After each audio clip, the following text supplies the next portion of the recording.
dalam sebuah puisi karya Chairil Anwar, itu ada bait yang mengatakan antara Karawang Bekasi. Nah, jadi meskipun belum tentu kebenarannya, belum dianalisis secara mendalam, tapi beberapa kalangan menyebutkan bahwa peristiwa tersebut menggambarkan di mana terjadinya pembantaian di Rawagede, kita kenal, atau tragedi Rawagede ya.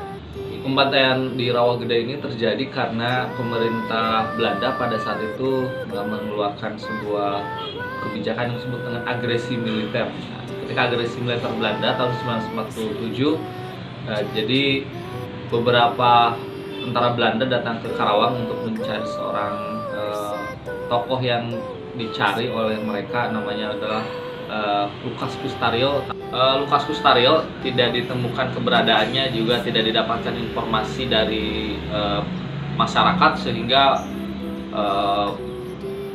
tentara Belanda murka dan kemudian membariskan beberapa masyarakat, sehingga terjadilah penembakan kepada masyarakat.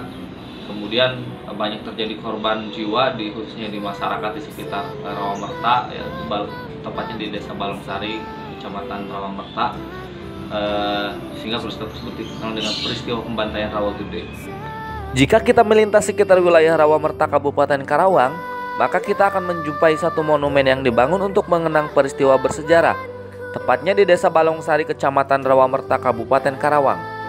Peristiwa tersebut terjadi pada saat tentara Belanda mencari salah satu pejuang Karawang bernama Lukas Kustario.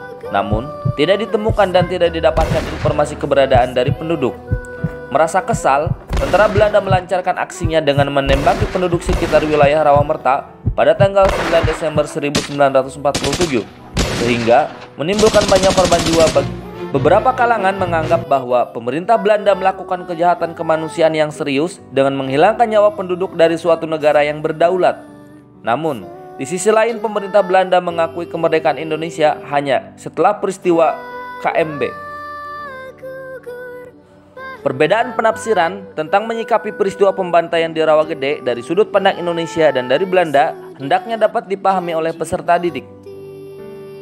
Peristiwa pembantaian yang terjadi di Rawagede Karawang merupakan salah satu rangkaian peristiwa dalam agresi militer Belanda tahun 1947.